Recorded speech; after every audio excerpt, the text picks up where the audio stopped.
started today. Again, a reminder from Gabriel, if you have not yet signed into the attendance document, please do so. But I am actually going to engage the breakout room feature and give you a chance to get to better know somebody else who is participating in our program. I'm going to put you into 6 different breakout rooms. And there should be, if this all works out the way it's supposed to. Oh, Gabriel, I just realized as co-host, I can't do the breakout rooms. So I think you probably know how to do breakout rooms. So if you can create 6 breakout rooms for us and put individuals in those breakout rooms, that would be fantastic. What I would like you to do in those breakout rooms is I would like you to just talk about a resource or resources that you examined last night in looking at the content on the ghettos. I've also put in the chat box a link to that unit just in case you didn't get a chance last night. There's a couple pieces that you could look at really quick in there, or you can follow along with other people in your group. But I'd like to take about 6 minutes and just do a little resource sharing of what you came across last night. Actually, I made you the host. Oh, perfect. Thank you. All right. It's great to have a good team to work with. So, do we have a breakout room option? Am I missing that? I'm on the pro, I'm not on the business one, so actually there's not. Okay, all right, so never mind. I apologies for that. I thought we had breakout rooms. So let's just do open sharing. If you'd like to share in the chat box, I certainly would love to see some engagement through the chat box. And then if you'd like to unmute your mic or raise your hand, we can call on you to just share one of the resources you looked at last night and why it connected for you.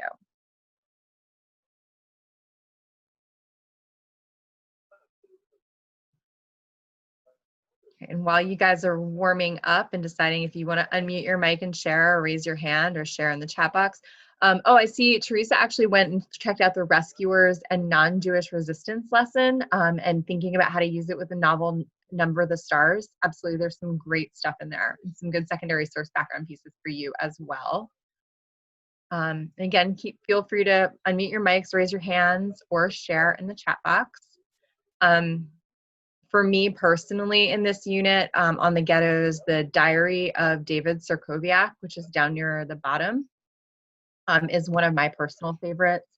I think the the evolution of how his situation changes from that of a teenager who's really delighted to not have to go to school to a young man who is desperately missing his educational opportunities and also really starting to show how the ghetto life is impacting him is something that's really powerful. Lauren mentions the 2 poems. Yeah, it'd be interesting to have students compare and contrast their current childhood with some of the feelings in these poems. The 2 poems that Lauren is referencing are here. One was created, it's listed as the poem of an unknown girl, and the other by Abraham Koplovitz. And I actually just taught, Echoes does a 3-part online course, and I just finished teaching it. And one of the things I learned while facilitating it is the reason how we knew that she was female was that her poem was included in a diary that was written by her brother. And we know that the 2 of them were deported to Auschwitz because that's where the brother's diary was actually found. And although the diary did not have his name in it, it did note that he was in the Łódź ghetto. And then he copied portions of his sister's diary into his own diary, including this poem. And we also learned through his diary that he and his sister had been orphaned and were living in the Łódź ghetto by themselves. And so it was a very powerful piece and source from that. Very powerful piece and source from that.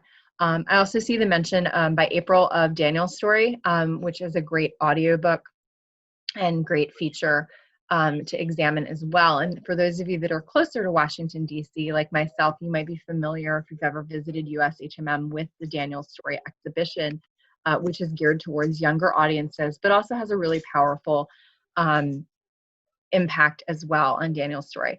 Lindsay mentions the information quest included in this chapter, and that's also very powerful as well as a way to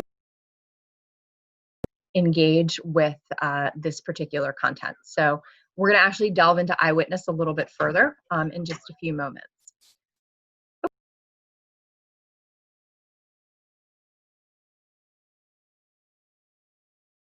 Segueing into our next portion of the Echoes and Reflections resources, we're now going to venture into Unit 5, which focuses on the final solution. And this is one unit that more so than the others, I think needs to come with a warning. This is not content largely that I would utilize with younger students, particularly content surrounding the Einsatzgruppen and the death camps themselves. I think is very challenging for young students to handle. And so I just offer that note of caution with this particular content. Most of the unit in Echoes and Reflections, I think, can be scaled appropriately to students in grades 6 through 12, which are our target secondary audiences. I would say that the final solution unit, I would really say is more high school focused, but I do know that some schools teach Elie Wiesel's Night in 8th grade. And so I think with proper preparation, you could use this content with 8th graders, but it would require a lot of context and background building. With the introduction to this unit, you'll notice as you scroll down through that the very first testimony that is shared here is that of Ellis Lewin. And we had met Ellis yesterday for the first time in our unit on the ghettos. He manages to survive in the Łódź ghetto for nearly a 2-year period. And then he and his family end up deported to the Auschwitz-Birkenau extermination camp. And so I'm going to share with you this piece of testimony that talks about his arrival to the camp and the experience of that particular part of his journey. And so as you're listening, I just want you to think about what Ellis is telling us and how he's telling it to us.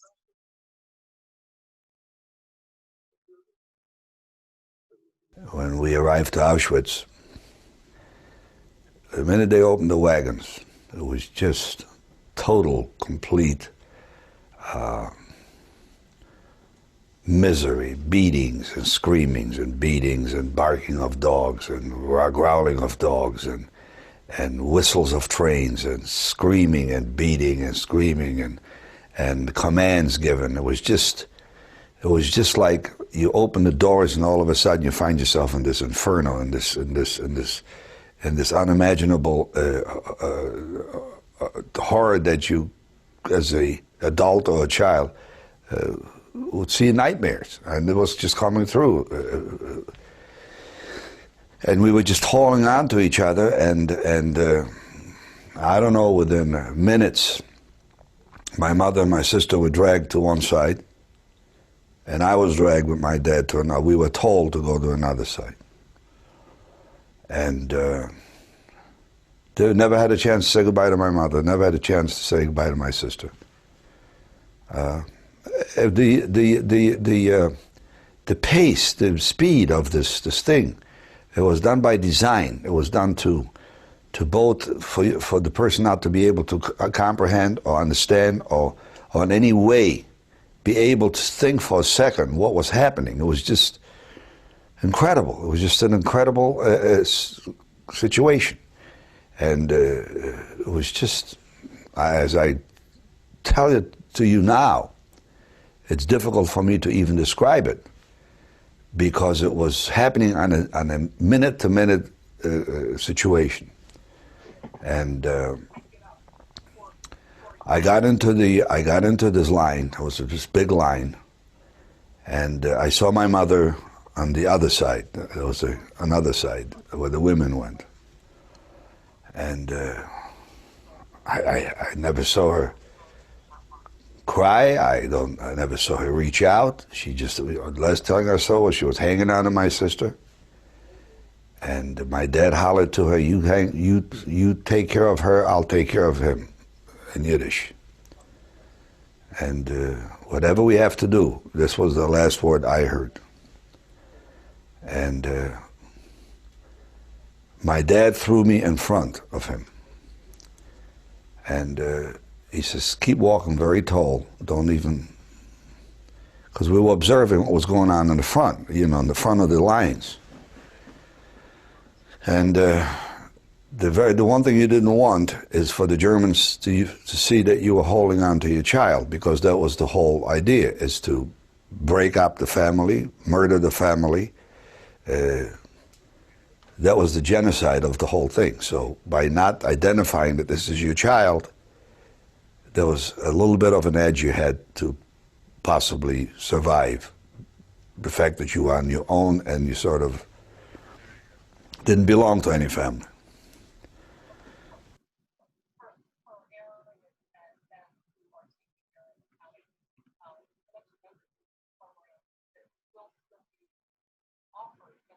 All right, having a tech issue, getting away from that screen. All right, so in the chat box, some reactions. What are some thoughts on Ellis's testimony?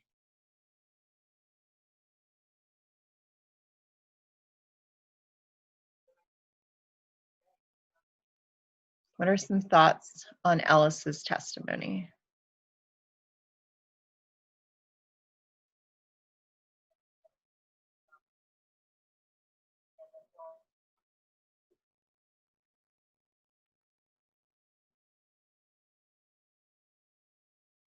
It's heartbreaking when things are difficult. You want the comfort of your family, and that's one of the things that's stripped away from you upon arrival in a place like Auschwitz.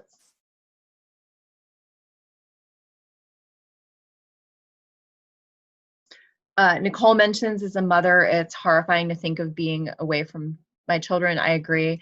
To not be able to hold on to them and protect them. Jennifer mentions the inability to say goodbye to a mother or sister made her think of the current situation of COVID losses. Yeah, and families not being able to be there at the end. Megan mentions sad, hard for him to understand as a child that his mother wouldn't reach out. And Lauren mentions as well this, concept that it'd be more dangerous to be recognized as a family unit, and the mental scars that had to be placed on those children. So Ellis is a way to lead into this experience. And Unit 5 is just filled with resources that can help you as an educator address this topic. One of the ones that I've included in your agenda for today is the final solution handout, which is provided down here at the bottom of the screen. I don't have time for all of us to read the handout individually as part of today's session, but it's definitely something that I would encourage you to check out. And it not only can help you further your own background information, but if you're teaching at the high school level, I think it's a great resource for you to utilize with your students. It's not terribly long, but it is definitely more leveled at a high school age group. And so appreciate the additional comments coming in from Corey, mentioning that it's, to make it so that the victims had no time or think or act. It's such a brutal design. And again, I saw Teresa mentioned, looking at non-Jewish resistance and rescue. We also have a unit on Jewish resistance. And one of the programs, one of the questions that students ask is, why didn't they fight back? And, April kind of ties into that here. His mother's compliance was a safety mechanism. Had she screamed or acted out, she might have been killed on the spot. People also didn't fight back because of the design of the program, of how the quick, fast-paced environment proceeded and kept people in a state of confusion. And oftentimes these arrivals at the camp took place at night, although there were exceptions to that. And actually throughout this unit, we have some photographs of arrivals at Auschwitz-Birkenau that took place sometime in, it's believed, May or early June of 1944, which is around the same time that Ellis arrived. Also, if you teach night, it's around the same time that Elie Wiesel arrived. And so I'm scrolling down through and you can see some of these images that come from what's known as the Auschwitz album, which was an album that was discovered after the war. And we have more information about the Auschwitz album in this unit. And I'm scrolling down through to find the exact link to it. But right here at number 8. So the Auschwitz album we talk more about in this note here. And it says, with the exception of 3 photographs smuggled out by the Sonderkommando, the Auschwitz album is the only surviving visual evidence of the process leading to mass murder in Auschwitz-Birkenau. And so it is definitely an incredibly eerie and powerful resource. And, we narrowed it down to 2 people who took the photographs, and we're not exactly sure why the album was created, but it was definitely created, for personal use, more so than propaganda, although we can't figure out what the obvious personal use would be. And so there's more information about the album here that you're free to read on your own time. Yad Vashem also has some great resources about the album and further about the existence of life in Auschwitz-Birkenau, which seems like an oxymoron, considering what the camp life was like.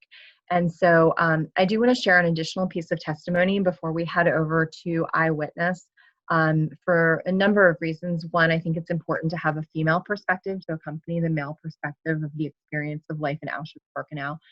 I also think that it is important for us to hear how one individual went through the experience and the strength of spirit that helped fuel them in it. And so I'm going to share with you the words of somebody who's actually a very, very close friend of mine, my adopted grandma, and her name is Itka Zygmuntowicz. And as you can see here, she was born in 1926 in Czechanov, Poland, and went through life in the Nome Miasto ghetto before going to Auschwitz-Birkenau. And then she went on to Ravensbrück and Mauschau, and she was liberated from Ravensbrück as part of the White Bus transports in 1945. I'd like to describe your day in Auschwitz. We would get up in the morning. To begin with, we slept and worked and wore the same clothes all the time. Every few months they would disinfect. Every day we had to stay in the counter there. And they made it responsible. So if, let's say, one would want to run away, and if he had a heart to say, how can I endanger all? Because then we would all suffer. You could sometimes stay for hours and for days. Dead or alive, everybody had to be accountable. After the appel, we would always march in 5. 1, 2, 3, 4, 5, links. 1, 2, 3, 4, still I hear it in my, and on both sides the guards with dogs and marching. When you marched out, sometimes we never knew who would come back, because sometimes at random there were selections at the gate that they would take away. I remember there were instances where if one of us looked pale, the other would, sometimes I would do it to Bina, I said, Yitkolo, they stores has a blast, you look so pale. And she would pinch my cheek to make her look ready, because first of all they did everything to make us sick. Then they didn't need an excuse. Then they would take it out because you're sick. Just, it was plain mockery. Another thing which was the horrible thing, there was no, you couldn't go to relieve yourself. Then I understood why the balls. And then at work, carry the gravel or the stone from one place to the other. Sometimes they would mock us. And I remember they would point to the gas chamber, where is your guard now? And inside myself I said, our guard is here, but where is yours? So reactions to Itka's testimony in the chat box, or if you'd like to unmute yourself and share, that is certainly an option as well.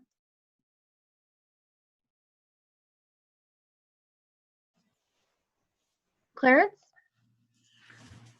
What I hear and see in her is the isolation, the terror, and it all points to the depravity of making one feel so unimportant and like just nothing. That's what they made her feel. So she would So they had to get together and understand that what type of environment they were in to adjust in order to live. It all shows me captivity. This is the horror of these perpetrators, and the reflection is felt even today as I talk to some of the survivors. I understand it. You don't walk away from hearing in her voice the horror as a child of seeing the inhumanity which was done to them. Then you have no heart. Yeah, thank you so much for sharing that. And I think Itka and so many survivors, the impact that they can have on us is just amazing. And the fact that they can speak about, Corey mentions the psychological torture in addition to the physical torture and the sadness and lifelong pain that Nina mentions. And Megan says she recognized the degrading techniques, but she didn't internalize them as something wrong with her, but something wrong with them. And Jennifer mentions the last line, our God is here, where is yours? You can feel the collective strength of taking care of each other and the personal resistance in whatever way she could. And such a dehumanizing experience. The last thing she said was so powerful, the amazing strength that she had, heartbreaking and sad, and the mocking at the end and the resolve that she has. She is one of the strongest people I know. I feel so privileged to have her in my life. She's now 94 years old. She has survived not only the Holocaust, but the tragic deaths of both a son and a husband in separate car accidents. Her husband was also a survivor of the camp. And now it's been almost 8 years, a little over 8 years. She had an accident where she fell down the stairs in her home and broke multiple bones. And she bounces back, and she's so strong. And anytime I'm having a bad day, I just think of Itka. And I think of her strength. And so as horrible as the situation is, that ending strength that she shares with us, I think is something that's truly inspirational. And there's another piece of her testimony that is in Unit 5, and it is a little bit further up. And she recites a poem that she wrote called Clipped Wings. She is an accomplished poet. She has 2 poetry books that you can get on Amazon. And then she also has a memoir called Remember My Child that I was privileged to co-write with her 4 years ago. And that, was part of what cemented our relationship. It was a 6-year process, and I got a degree in Jewish family counseling along the way, her family jokes. But you can find her works on Amazon, and I can promise you that any interaction with Itka's testimony or writing will inspire you and change you because she's just amazing. And she's a year older than Clarence's mom. Yeah, I will definitely tell her she's awesome. I told her yesterday, one of the things I love sharing with her when I talk to her on the phone, because I obviously can't go see her right now, is I always say, Itka, I'm sharing you with the teachers. And she gets so excited to know that her story is continuing to impact people. So I will definitely tell her that, Clarence. So what I want to do now is to segue this journey into a different aspect of the Holocaust. And I think it's an aspect that is often lesser known. And that is the experience with the mobile killing squads for the Einsatzgruppen that were actually the first wave of the Holocaust as far as the final solution goes. So the final solution officially, many would say, began with the Wannsee Conference in January of 1942. But over the course of the last 20 or so years, the perspective has changed to now say that it really truly began officially or unofficially with the launching of the Einsatzgruppen, or mobile killing squads, in June of 1941 during the invasion of the Soviet Union. And so I have put a link that, if you are able, I would love for you to follow along to a activity in the Eyewitness platform, which is a interactive digital platform by our partners at the USC Shoah Foundation. And so this is one of over 300 and some activities that are available to you in English. For those of you that are teaching in a school system that has a predominance of ELL learners, we also have activities in Spanish, Czech, Polish, Chinese, and Hungarian, I believe, at the moment. Not all of these activities deal specifically with the Holocaust. In fact, some of them even deal with other world genocides that have occurred, like the genocide against the Tutsi in Rwanda, the Cambodian genocide, the Armenian genocide, and even current genocide that has been enacted, unfortunately, against the Rohingya. And so Eyewitness is like a great gift of expansion to our education on the Holocaust and other world genocides. And this particular activity is geared towards high school age students, grades 10 through 12, but I think it's something that we as educators can also learn from. If you do not have an Eyewitness account and you get to this page and you want to engage with the activity, it is going to require you to create an account. The accounts are free, and you can set one up, and then you can also share Eyewitness with your students. So if you'd rather not worry about setting up an account right now, you can follow along with me as we navigate this activity. All Eyewitness activities are built on the 4 C's: consider, collect, construct, and communicate, which closely model the concepts of the NCSS C3 framework. And so in the consider section of every activity, you're given background information either on a topic or a person, because some of the activities are people focused. This particular activity begins with an image of a note that was written in Yiddish and found from a mass grave near Antanas. And you can see here, if you pop it out, we get a little bit of more information on this primary source, which is today housed at Yad Vashem. It was found in a piece of women's clothing during an exhumation of a murder site. And the murder took place prior to October 44, and the site was dug up in October 44, likely to probably hide some of the evidence, as was common during this time period. And so the note reads, "My dearest, before I die, I am writing a few words. We are about to die, 5,000 innocent people. They are cruelly shooting us. Kisses to you all, Mira." These words are all that remain of one victim of an Einsatzgruppen in action near Antanas, Lithuania, one of the estimated 1.5 million victims of such actions throughout Eastern Europe. What I'd like you to do now is just reflect in the chat box on this note, its style, information that you gain from it, and then think as well, what do these words tell us about the Einsatzgruppen's role in the Holocaust? So I will put the words back up at the top.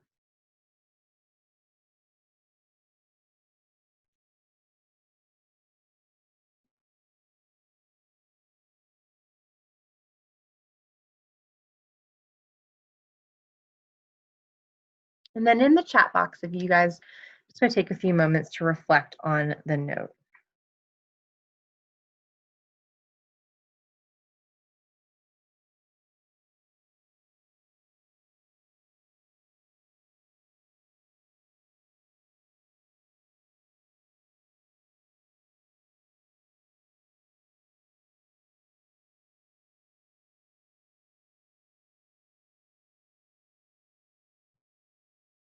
So Gabriel mentions indiscriminate from the fact of gunning down everyone with cruelty.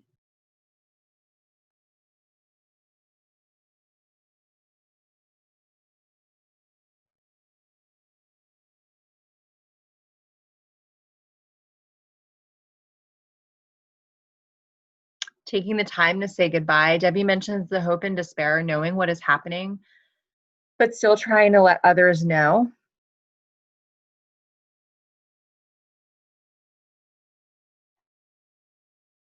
This note reminds me, I had the privilege of a number of years ago working on a documentary about a survivor by the name of Frank Grunwald. And his mother was gassed in Auschwitz and wrote a note to his father shortly before going to the gas chambers with their disabled son. She was given the opportunity to live and then chose to go with their son. And the note is now part of USHMM's exhibition. It's called the Vilma Grunwald Letter, and it really has a lot of parallels for me with this. Megan mentions it's so heartbreaking, the mobile firing squads, and you can feel the heart in the note. My dearest, kisses to you all. Terrible to think that this happened. Jennifer mentions trying to imagine what's going through her head to write these words. The hope that these words will get to her dearest somehow, to hope that she will be known and remembered and that the story will be told. Teresa mentions her students would feel for the person who wrote this last goodbye. Yeah, and Nina mentions the 9/11. I had the opportunity in January to go to the 9/11 museum, and seeing some of those notes again harkened back to this. You know, people kept calling their loved ones to say goodbye. Some of those final messages, knowing that the end was near.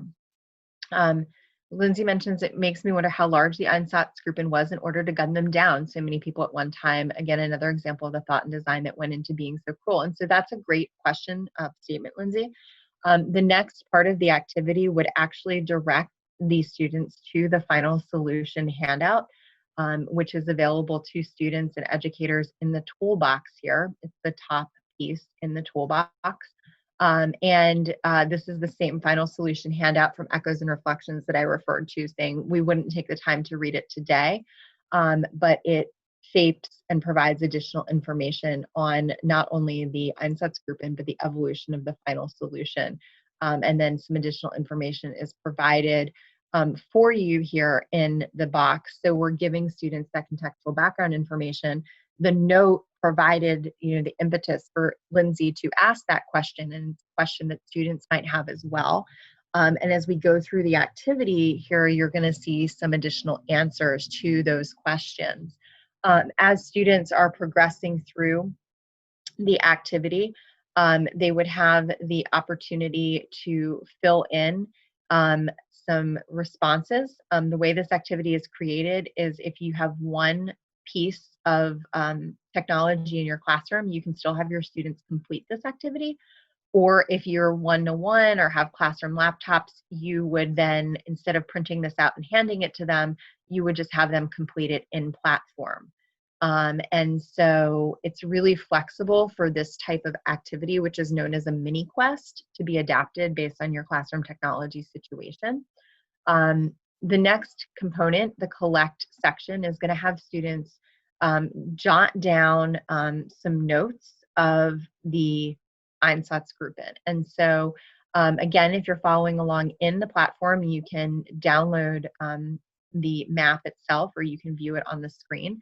What this map is showing us is the routes of Einsatzgruppen killing units, showing that the mass murder of Jews in the occupied areas began with the Nazi invasion of the USSR on June 22nd, 1941, aka Operation Barbarossa. There were 4 main Einsatzkommandos, or death squads, Einsatzgruppe A, B, C, and D, and their mission was to immediately liquidate Jews, men, women, and children, as well as commissars, who were Russian political and educational communist officers. Individuals who are mentally and physically disabled were also frequently targeted for these actions.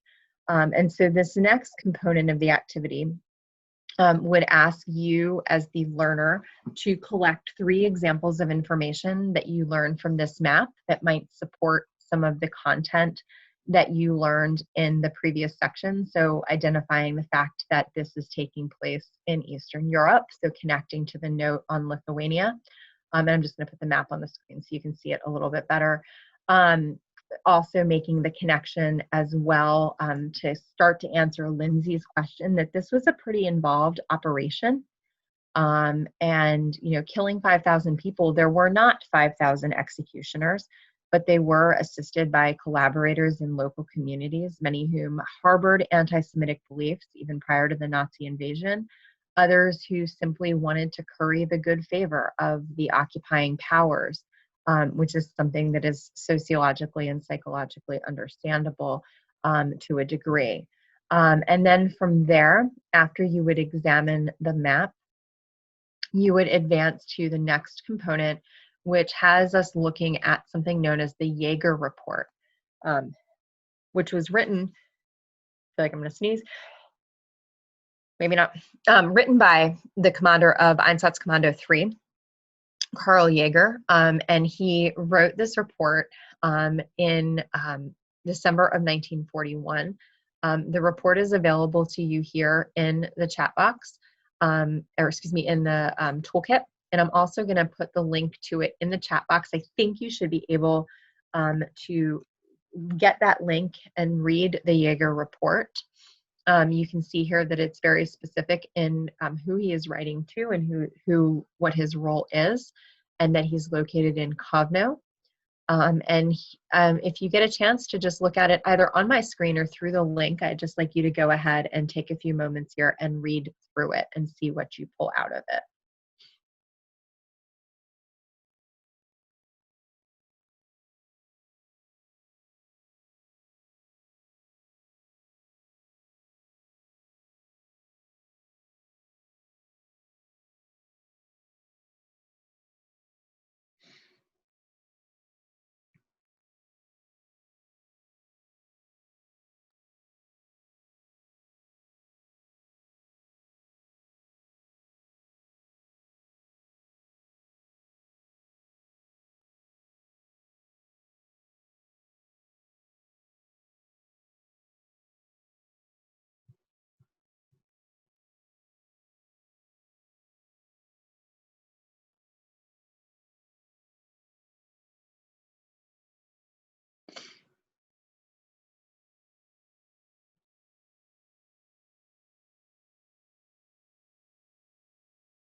In the chat box, I'm sharing with you as well 2 books that I would highly recommend if you're interested in learning more about the UNSET's group of actions.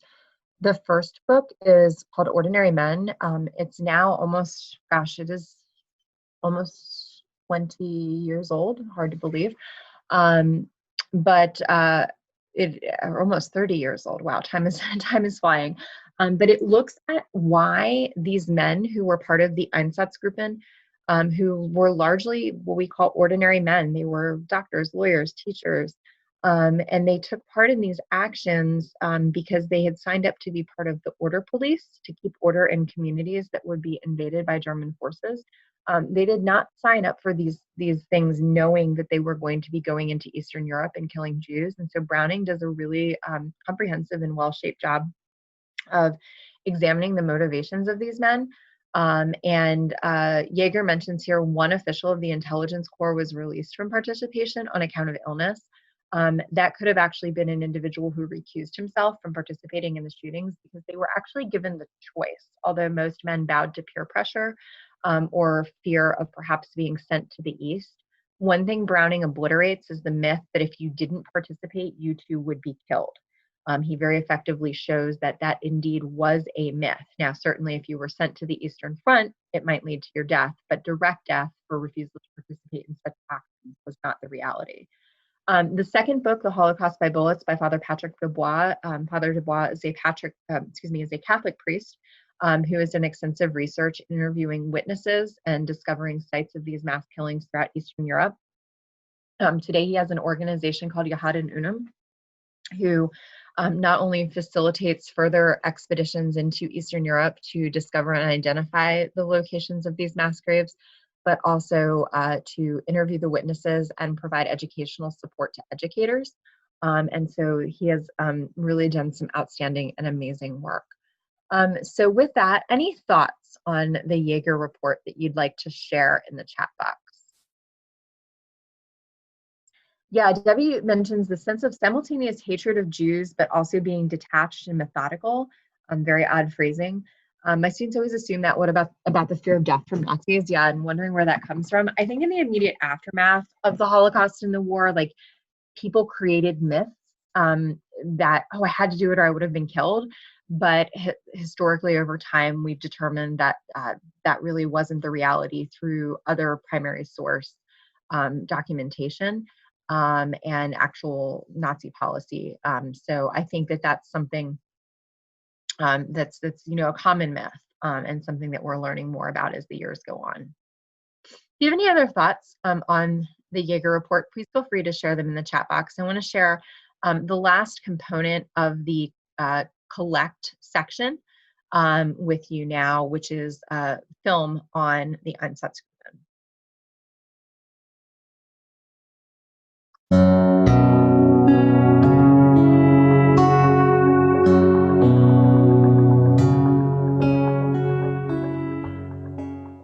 North of the region, some 18 kilometers, was a little town, Homsk. A month earlier, the Einsatzgruppen passed by that Homsk, and they slaughtered the entire community of 1,618 souls. And the side roads towns, they slaughtered that summer of 41. Now, the non-Jews in the towns have inherited, if I can use the words, the Jewish possessions. They took over whatever they wanted, and they left the Jewish homes empty. So there remained Jewish homes without anybody, but that is not important. What is important to those people needed shoemakers and tailors to remake the clothes that they took from the Jewish homes. And they needed artisans. They knew that the Jews are artisans, some anyway.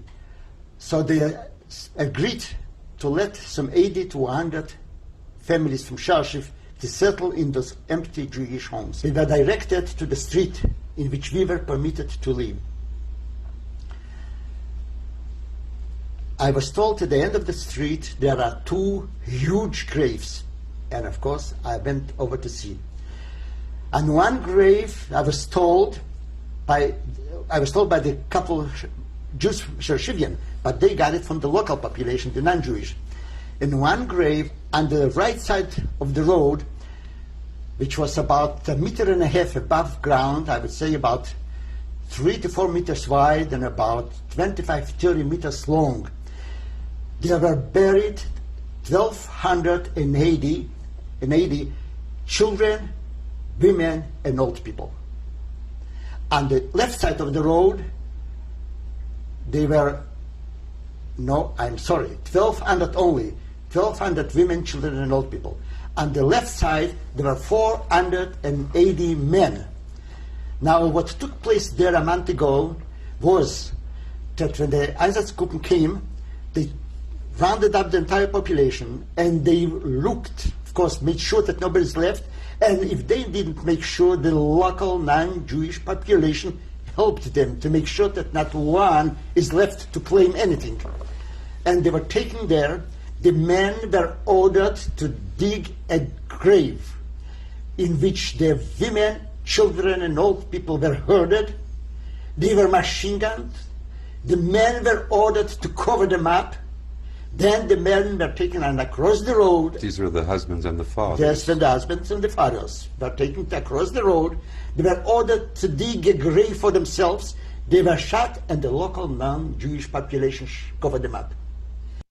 All these men, there were 155 men, and they put them in the school building in the basement, and all these men were there. I think it was on a Wednesday. They were there Wednesday night, Thursday, and Friday morning. They took them out about a kilometer approximately from the town. It was a huge barn, as we found out later, and they made him, well, I think the Gentiles, there are some people dug a huge grave, and that was on Friday morning. And Friday around noon, we see Army SS troopers arrived. And most of the women and children were right in the center of town wondering what's happening to these men. There's nobody could think that they're going to kill him. Well, when the SS troopers came in with mounted machine guns, and they dispersed in the little town, and they went in from house to house. Also, if there was a man remained, they got him out. And they were searching for some things, and I don't remember what they were searching, and they were gone. Later in the afternoon, we heard machine gun fire. And there was, and the women were screaming and carrying on. There was one survivor, and there was one of my cousins survived. His dad and my dad had him hidden in that barn. So he was the only one that came late that evening. He came home. And there was my aunt scared the hell out of her because it was late at night. He waited. I mean, she thought that he's already dead. She just couldn't believe that he survived. So the only one that knew the whole story, exactly how it happened, because we did too. I mean, we saw the grave, we saw all that. We heard the machine gun. Okay, so you can learn more about Moses and Irvin and their biographies in the toolkit, but they give a human dimension to the actions that would kill over a 2-year time period approximately 1.5 million people. So nearly a third of the victims during the Holocaust were killed by Einsatzgruppen actions.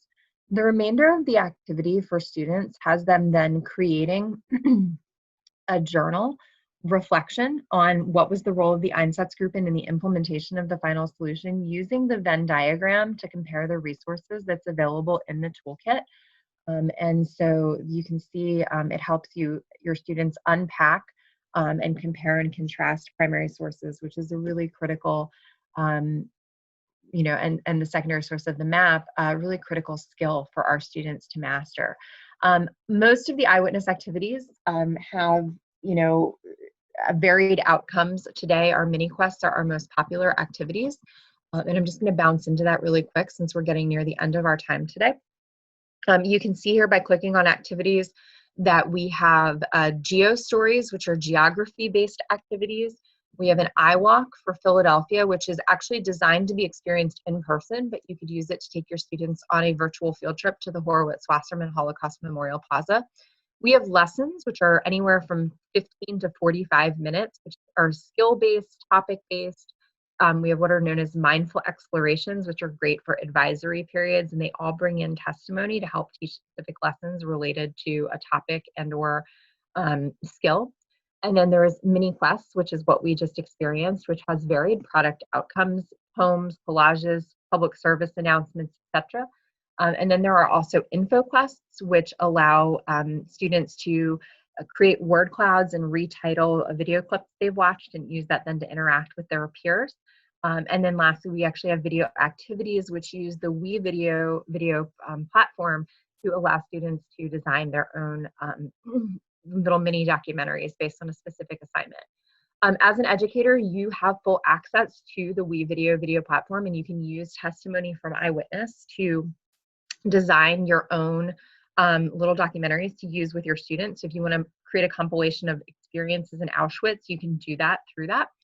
And then we also, through eyewitness, have what's known as the watch feature. And I'm going to put the link for this. It's already in your agenda document, but I'm also putting it in the chat box, as you don't actually need to be signed into eyewitness to utilize the watch feature. What's really cool about the watch feature is it's pre-curated testimony around several dozen topics. And these pre-curated testimonies are already vetted for historical accuracy because, as we know, testimony can be fallible. There's also topics like civil rights in America that can be used in American history classes. There are general topics that are character building related and also related to other genocides. And then lastly, you can search for, if you wanted to watch all of Itka's testimony, all you would have to do is enter her name here in the box and you would search for her testimony and it would bring up her full testimony in Eyewitness, and you could watch it from start to finish. And then you also can create student groups, and you would give your students, a code kind of like Google Classroom, and they add themselves to your group, and then you can assign activities to your group, and everything can be graded through the platform. Eyewitness, there are activities available in Spanish, yes, and there are also testimonies available in Spanish.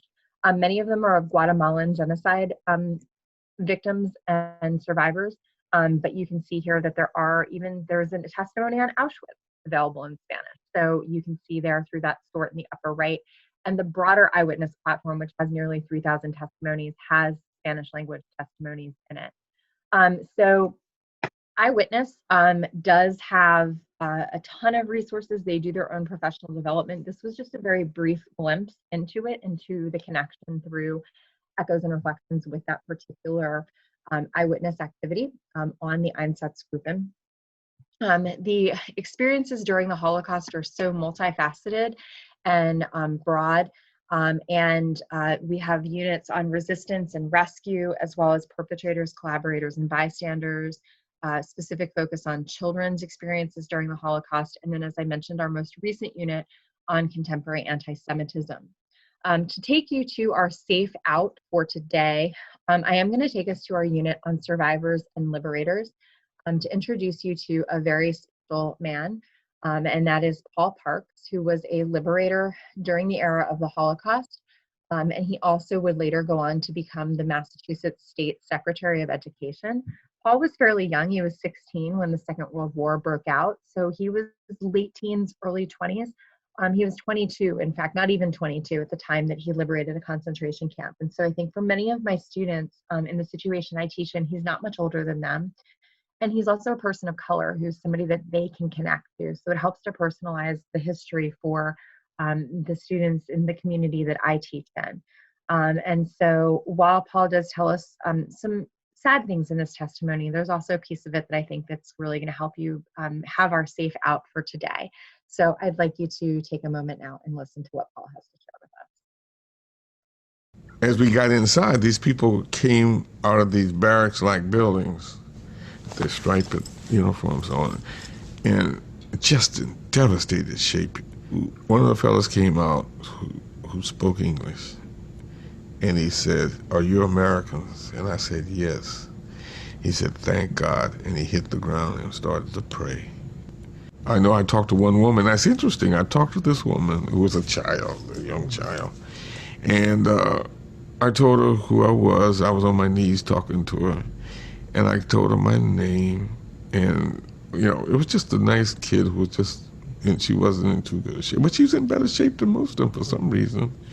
And we talked, and it was over. One day I was in Boston here, and I went to a meeting of the survivors. It was several years ago, must have been 10, 12 years ago. And this woman, she was at the fair yesterday, but this woman screamed and ran over to me and said, "I know you, I know you, I know you." And I'm saying, "This woman doesn't know me at all. What she talking about?" And she identified herself as the little girl I talked to at Dachau. And I was just amazed how she would remember me. She said, "I know you by your eyes." So all those years later, Paul's impact on that woman was incredibly profound. And so I just wanted to share his voice with us as we, kind of end our work together this week. Work that I feel so privileged to embark upon with each and every one of you. And a particularly special thank you to Gabriel for hosting this program and allowing us to try this new opportunity in working with a Facebook group for a professional development opportunity. And I do have one request, and that is for you to complete a post-training survey. And so I'm going to pull that survey into the chat box for us now. I'm also going to add it to our document, but if you can so kindly take a moment to fill that survey out, that would be wonderful. Also, if you have not signed in to our document today, please make sure that you let us know and we can reshare that link to you to make sure that you get credit for being here with us today.